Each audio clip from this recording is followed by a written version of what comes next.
Alright y'all, welcome to Williams Weather. After a quiet President's Day weekend is an unsettled weather pattern in store as we head towards the end of February. Let's get right into it. Alright y'all, welcome back. Hope y'all had a great President's Day. Looks like we have a big winter storm on our hands as there's already been winter storm warnings, winter weather advisors, and some blizzard warnings issued as well, with winter storm warnings in the pink, blizzard warnings in the orange, and some winter weather advisors in the blue with some winter weather watches as well in Wisconsin all the way up into the northeast. Well, let's take a look at the NAM 3 km model. Keep in mind the date and time right here. The area of concern today is going to be centered over this area here. As I push this into the future, it looks like it's going to be getting started around noon to 3 today. It's going to be lasting for quite some time before some sleet and some freezing rain is going to be getting started over here in central Nebraska right around 5 o'clock in the morning on Wednesday. Then there's going to be a bigger area of freezing rain and sleet spanning from Kansas all the way up into southern Michigan. And the snow is still going to pick up on intensity over there in the northern plains over in this area here before it starts getting out by Thursday evening and heading into the northeast, and it's going to create some problems over here by Boston into Ottawa.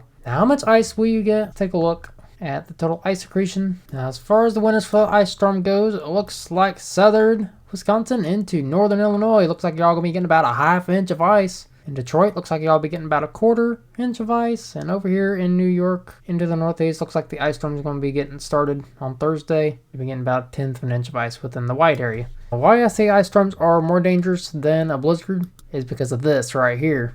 The Sperry-Plitz Ice Accumulation Index, basically an ice damage index, goes from a level 0 to a level 5, level 0 being the least impacts and level 5 being the worst. I'm going to say over by southern Wisconsin into northern Illinois, you are going to be about a level 2, as winds are going to be gusting around 15 to 25, I'll be getting right around ½ inch. Scattered utility interruptions are expected to last from 12 to 24 hours, and road accumulations are going to be pretty much impassable. So go ahead and get some gasoline for those generators, get the supplies that you need. If you have to get out, then please pack some cat litter and some blanket and flashlight just in case you get stuck out there. Now, as far as the winters for the snowstorm go, looks like here in the green zone, y'all be getting around 2 feet of snow. St. Paul, y'all be getting right around about 24.5 inches. Pretty much within this whole green zone is right around 1 foot to 2. Here in the pink zone, y'all be getting right around 1 foot of snow. I'll show you the winds. See, around 20-mile-an-hour winds. So yeah, it's definitely a level 2 out of 5 on the ice scale. And now I'm going to show you the travel impacts y'all could expect.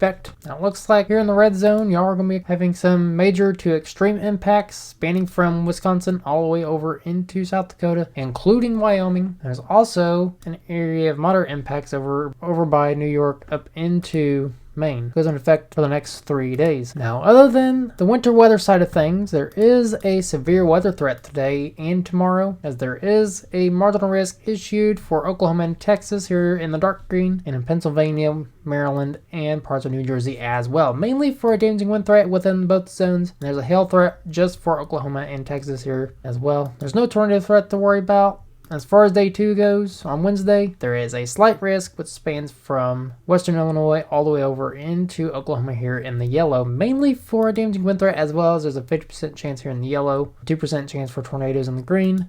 And as far as hail goes, there's a small 5% chance here in Missouri down into Oklahoma, including northwest Arkansas into southeastern Kansas. And there's also a 15% chance here on Sunday for severe weather for Kansas, Oklahoma, and far northern Texas. Now let's go ahead and we're going to look at the timing of when you could expect the worst. We're going to pay attention to this area over here first. And keep in mind, this is just going to be a damaging wind threat today over in this zone. As some clusters of storms going to be starting to fire up right around 2 to 3 o'clock and getting out of here right around 6 o'clock. Now keep in mind, any of these storms just going to be heavy rain, thunder, and just some heavy winds. As we move down here into the other marginal risk zone, there is a hail threat and a damaging wind threat. No tornado threat to speak of today, and this is going to be happening overnight. These storms over here could fire up some hail and some gusty winds. As we push this on over to the day 2 threat on Wednesday, that's a different story, as it looks like it will be a mid-morning into early afternoon event. Now this is going to be a low-end tornado threat down here east of Oklahoma City. There could be some embedded tornadoes, as there is a 2% chance in that zone. But mainly it's just going to be a damaging wind threat, just like today on Tuesday. Watch out if you live in the slight risk zone. Stay weather aware, know where to go when a tornado warning is issued. Although it is only a 2% chance, you still could see a tornado, so please be prepared. As far as day 6, I don't have much details on that yet, but I will have more details on Thursday. We will have to lower our resolution down to show you the timing. We don't know the risk just yet, but please stay tuned and see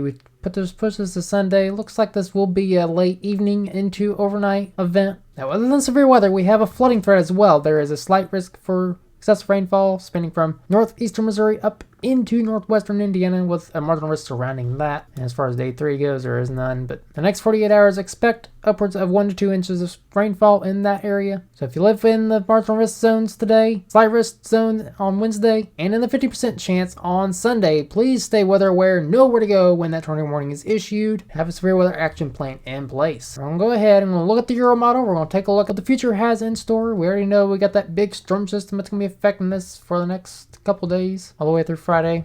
We head into Friday, it looks like we got a big snow event happening over there in California, dumping upwards of 1 foot to 2 in the higher elevations. Rainfall down south by Saturday, and then we got that severe weather threat on Sunday in the plains, and bringing a potential snowstorm again up here in the Dakotas into Minnesota before that gets moving out by Tuesday, and then another storm system rolls through by the 2nd. After we rewind to this event here, it looks like a lot of snow could happen up here, and there could be a lot of rainfall down here. Now, I'm not expecting anything severe other than the 15% area on Sunday. Now, let's go ahead and take a look at the 6 to 10 day temperature and precipitation outlook. And here in the red, y'all gonna be above average. In the blue, you're below average. So it looks like the west, y'all gonna be below average, and up in the northeast as well. As far as the 8 to 14 day outlook goes, looks like much of the country's gonna be above average. In the west, y'all gonna be, of course, below average. As far as precipitation goes, much of the country's gonna be above average, except for down here in Texas, all the way over into Florida. 8 to 14 day outlook looks just about the same, really. Now, exactly how warm will it get? Now, we already know much of the country's gonna be above average, except for the western part of the country and the northeastern part of the country. How warm will it get? Looks like it's gonna be pretty nice as we head towards the weekend here. And it looks like by Sunday, we got that severe weather event happening in the plains. We got that warm air coming up this way,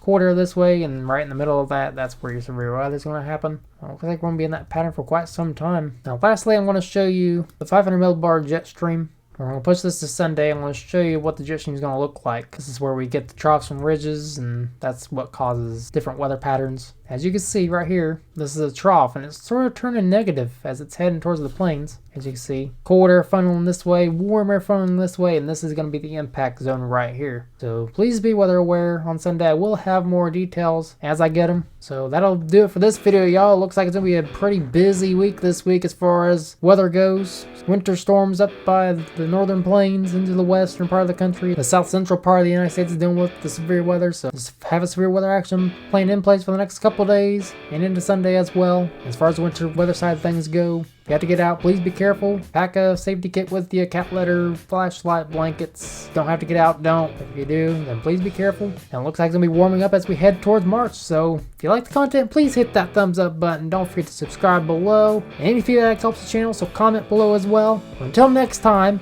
never stop forecasting.